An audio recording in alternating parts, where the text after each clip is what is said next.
One night in December 1980, two women and a 7-year-old boy were driving home after a bingo game when they saw a huge diamond-shaped object hovering above the trees, followed by a number of helicopters. After the encounter, they began experiencing serious health problems, including symptoms of radiation sickness. I don't usually find UFO stories interesting in the slightest, but there's a bit more to this one that makes it quite compelling, and it doesn't go the way you might be expecting. The witnesses don't believe this was an alien spaceship, and they actually sued the US government for $20 million. Let's investigate. If you enjoy internet mysteries and generally disturbing content, feel free to subscribe and turn on notifications for more content like this. If you're interested in supporting the channel, you can become a Ko-fi member or a channel member to gain access to uncut videos and other perks, or you can leave me a tip by clicking the thanks under this video. Thanks to anyone who considers this.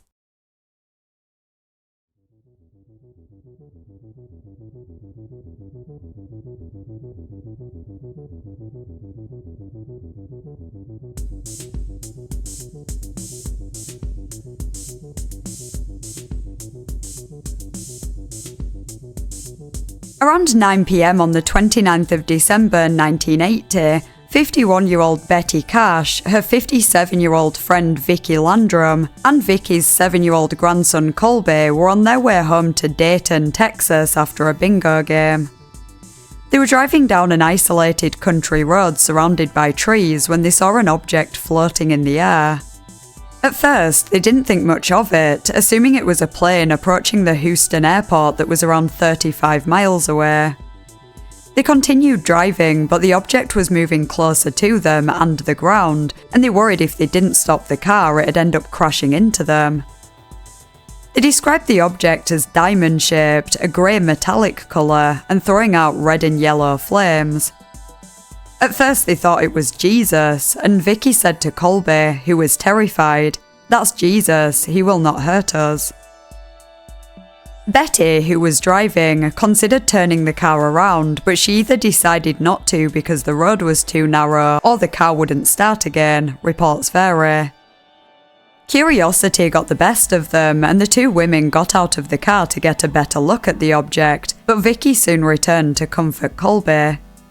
Betty observed the object for longer, mesmerised by it, but soon the heat radiating from it became too much, and when she eventually returned to the car, the door handle was hot, so she had to use her jacket to open it.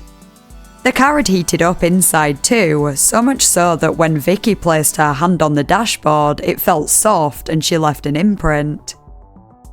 At some point, a number of helicopters approached the object and surrounded it.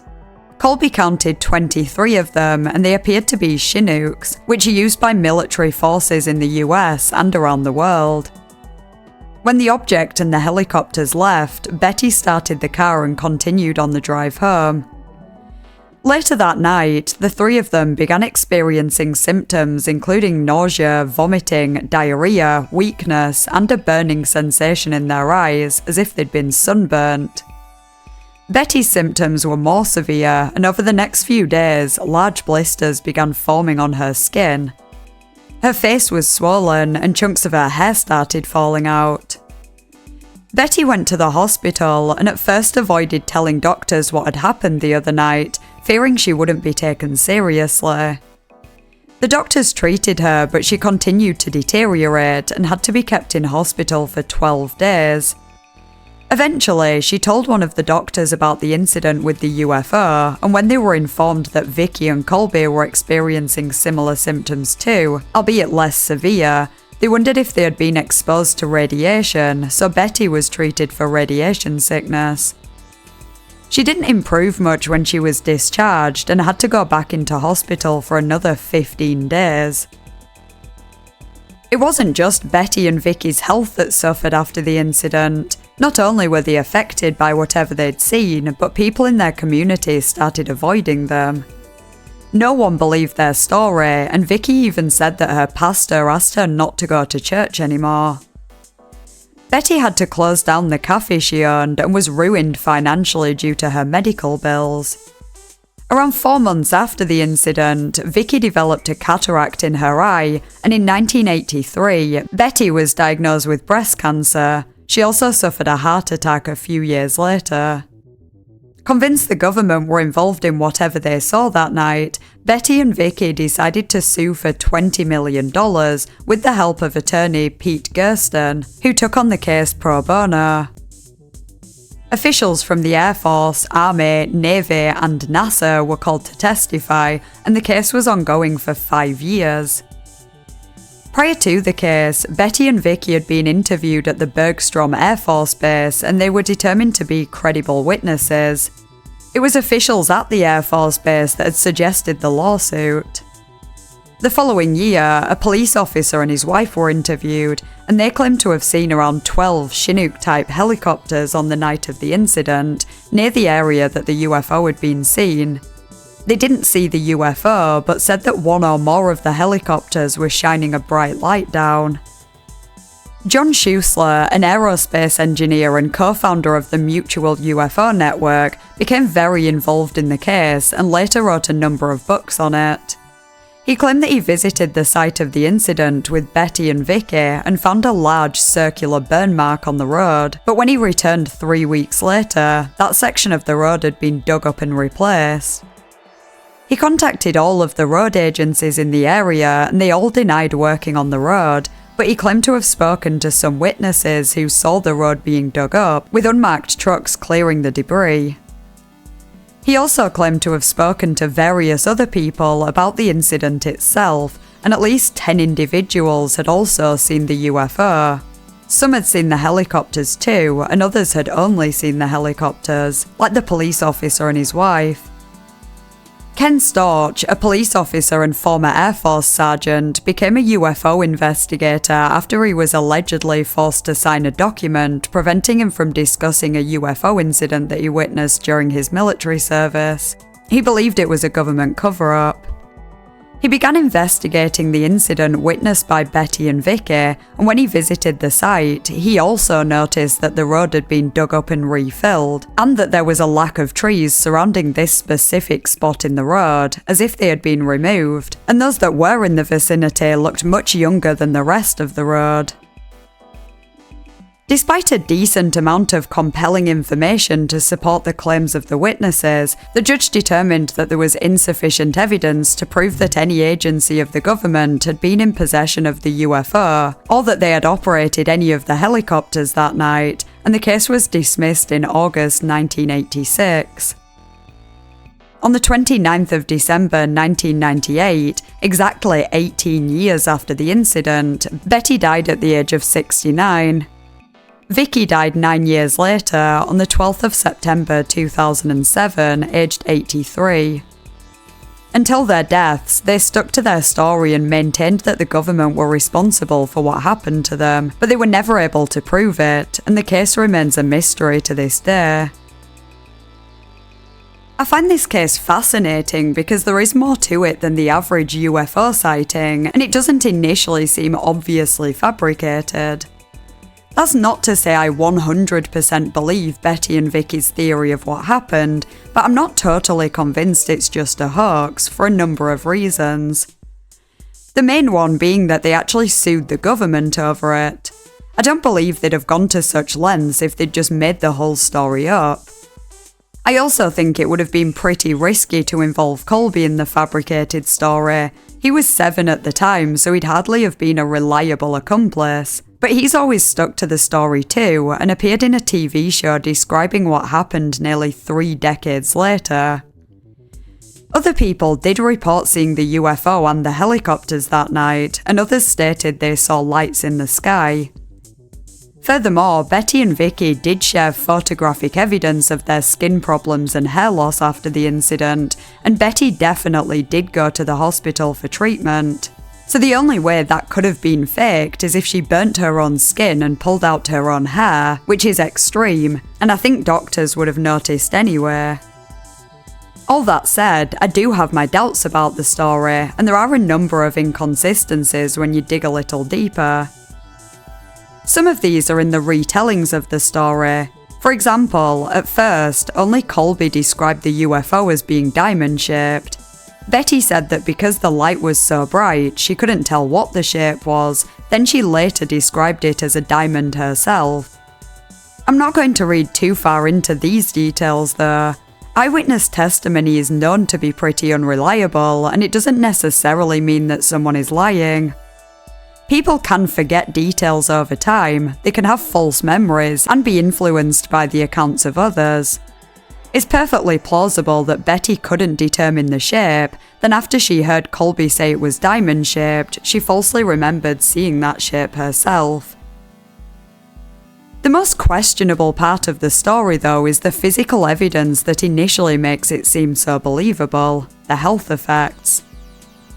While Betty consistently claimed that she was treated for radiation sickness, it's highly unlikely that's what she was suffering with. The amount of radiation that would have caused such severe symptoms so quick would have killed them all shortly after, yet Betty survived another 18 years. Vicky lived even longer, and as far as I'm aware, Colby is still alive today. The Texas Department of Health failed to detect any residual radiation in the vicinity of the incident, which makes the radiation sickness theory even less likely, though certain types of radiation, such as UV and infrared light, might not have left residual traces.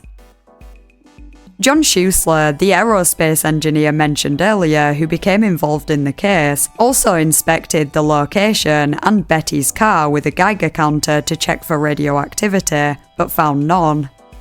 So what did cause the symptoms? Vicky claimed to have experienced similar symptoms to Betty, but it seems that the only documented illness was the cataract she developed 4 months after, and it's not clear whether that had anything to do with the incident. Betty's doctor apparently attributed her hair loss to alopecia, and there has been some doubt cast on the burns to her skin. Gary Posner, a skeptical medical doctor, even went as far as to accuse her of causing them herself, quote, "I recall a photo being shown on the April 1st, 1982 edition of ABC TV's That's Incredible of Betty's arms, with discrete, round, sunburn-type rashes that immediately caused me to suspect that she had created them by covering her arms with a garment containing circular cutouts and then exposing herself to sunlight or a sun lamp. Some of the burn marks Betty described were not like sunburns though, and apparently more like blisters, and I have seen photos of these, though they're not particularly clear. If you believe she may have produced the sunburn marks herself, I guess it's not beyond the realm of possibility that she also caused the blisters herself. An article written by Robert Schaefer for the Skeptical Inquirer, in which he discussed these sunburn marks, ended with, quote, "There is no way that such discrete, round patterns could be produced by radiation from a distant object. What Posner is suggesting is that, like religious zealots of yore who fabricated their own symptoms of stigmata, Betty Cash created the discrete, round radiation burn patterns on her arms to be able to display impressive symptoms to her doctors. Medical science has a term for this kind of behaviour, Munchausen syndrome, which is a psychiatric factitious disorder wherein those affected feign disease, illness, or psychological trauma to draw attention, sympathy, or reassurance to themselves. While not terribly common, it is far from rare. And assuming that Betty Cash's medical records contains the term Munchausen syndrome, or words to that effect, which seems likely, we now understand why the promoters of the Cash-Landrum case adamantly refused to let anyone see her medical records. It would destroy all vestiges of credibility that this case ever had. Munchausen syndrome does seem like a bit of a stretch to assume without much more information on Betty's verified symptoms. Her medical records are not publicly available, and Robert hasn't seen them himself. He just says he assumes they contain the term Munchausen syndrome or words to that effect. That's a pretty big assumption. Obviously, I'm not a doctor, but in many cases I've heard of where someone did have Munchausen, it took a long time and a lot of evidence to diagnose them with it. It doesn't seem to be a diagnosis that doctors throw around often. Furthermore, I am aware the attention and sympathy alone can be enough for someone to fake illnesses, but Betty ended up a lot worse off because of this incident. She was in debt due to her medical bills, she couldn't work anymore and had to give up the cafe she owned, and it doesn't sound like she got much sympathy from her local community. Most people thought her and Vicky were crazy. That said, it's hard to make a case against Betty at least exaggerating some of her symptoms or falsely attributing existing symptoms to the incident. I don't know if she had alopecia before the incident or if it developed shortly after, but doctors apparently didn't record any noticeable hair loss when she first arrived at the hospital. She definitely had hair loss shortly after, but it's impossible to know if it was anything to do with the incident. As for the breast cancer, she also believed that was due to the incident. But breast cancer isn't a particularly unusual illness for a woman in her 50s to have without exposure to radiation.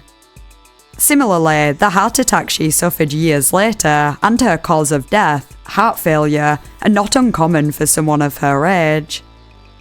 She did live 18 years after the incident, and you wouldn't expect her to survive that long if she did experience such severe symptoms that were caused by radiation. John Schuessler, who was perhaps the most involved and the most supportive in Betty and Vicky's story, did have access to Betty's medical records and always refused to reveal them publicly, even after she died, to protect her privacy. I guess I can understand John thinking that it wasn't his place to publicise the records against Betty's wishes, but if they supported her claims of her alleged symptoms, or at least didn't outright contradict them, it doesn't make sense to me that she wouldn't reveal them herself. There was a Skeptoid podcast episode on this incident, and the host concluded, quote, "In my experience, it's completely plausible that Cash and Landrum wrongly but honestly placed the blame for their health problems onto whatever they saw, and even pushed the truth a bit, trying to get the Air Force to pay for it. When you believe in your heart that the Air Force did something wrong that harmed you, you don't necessarily feel that it's wrong to exaggerate the evidence, like seeing the words Air Force on the side of the helicopters, adding on symptoms to people who didn't have them. Even faking sunburn spots on your arm, as long as it's in the pursuit of what you believe to be a just settlement." I'd be inclined to agree with this. I believe that Betty and Vicky did experience some symptoms after the incident, but most of them weren't a direct result of it. The timing of the hair loss and Vicky's cataracts, for example, might have just been a coincidence, and it's plausible that they did exaggerate other parts. Vicky apparently didn't report experiencing symptoms like swelling and skin problems until quite some time after. The nausea and vomiting that Betty claimed to have experienced just a couple of hours later might have actually happened, but may have been due to the stress of it all. Seeing a UFO would be a pretty terrifying experience and might well produce some physical symptoms as a result. The burns on Betty's skin could have been self-inflicted, not necessarily to fabricate the whole story, but to make the story seem more believable. So what about the incident itself? Ultimately, only Betty, Vicky and Colby know for sure what they saw that night. One of the most questionable details in my opinion though is the number of helicopters they claim to have seen. I couldn't find how many were available in the US in 1980, but as of 2012, around 1,200 had been built, and as of 2023, around 450 of these were in the US. If we use this number and consider that the trio claimed to have seen 23 of them, then nearly 2% of all the Chinooks in the world, and over 5% of the Chinooks in the US, were being flown in this specific area that night. I'm guessing there were significantly less Chinooks in 1980, so the percentage is likely much higher. That doesn't really sound plausible. Other people claim to have seen Chinooks too, including the police officer and his wife, who were determined to be credible witnesses, so I could maybe buy that there were a few, but none of the other witnesses gave a number as high as 23, so that seems to be a huge exaggeration. Remember that 23 came from Colby, who was 7 at the time. Vicky said she counted 22, but I think in all likelihood this was some kind of false memory after she heard Colby say 23. Perhaps the official numbers don't account for any Chinooks that might be used in undercover operations, but I guess it depends how far into conspiracy territory you're prepared to wander. As for the UFO itself, John Schuessler claimed he found 10 other witnesses, but I don't personally find him to be a very credible character in this story. I think he really wanted to believe Betty and Vicky, and went into it trying to find information to support their story, rather than approaching it objectively. Given that he wrote books on the incident, he did have a motive to stretch the truth, let's say. I would question any details that he is the only source for, without any actual evidence to back them up. I will say that I don't think that Betty, Vicky and Colby just totally fabricated the whole story, but they were at least mistaken to some extent. I think they saw something, and perhaps some kind of shared delusion blew whatever that something was out of proportion. My best guess would be that they saw a hot air balloon, but that really would have to be blown way out of proportion to end up with the story we have here. It makes sense that they genuinely believed the US government was involved though, hence the lawsuit, but a combination of delusion, inaccurate memory, and probably some intentionally exaggerated or outright fabricated details made it all seem much more mysterious than it actually was. I can't even totally rule out that the government was up to something that night, and the trio witnessed something they shouldn't have. I have no idea what that might be, but it's not like the government hasn't conducted various operations and experiments that have been hidden from the public and covered up, only to be revealed decades later. I don't know, I can't really settle on a specific theory of what happened here. It's such a bizarre story that seems to have some truth in it, but it's impossible to determine how much. Either way, it's certainly fascinating, and I don't think I'll forget this story anytime soon.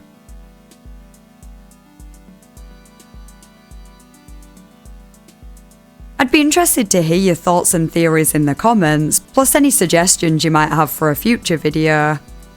If you enjoyed the video, please consider liking and subscribing. Huge thank you to my Ko-fi members and channel members whose names are on screen now. I really appreciate your support. Thanks for watching, and I'll see you next time in a new video.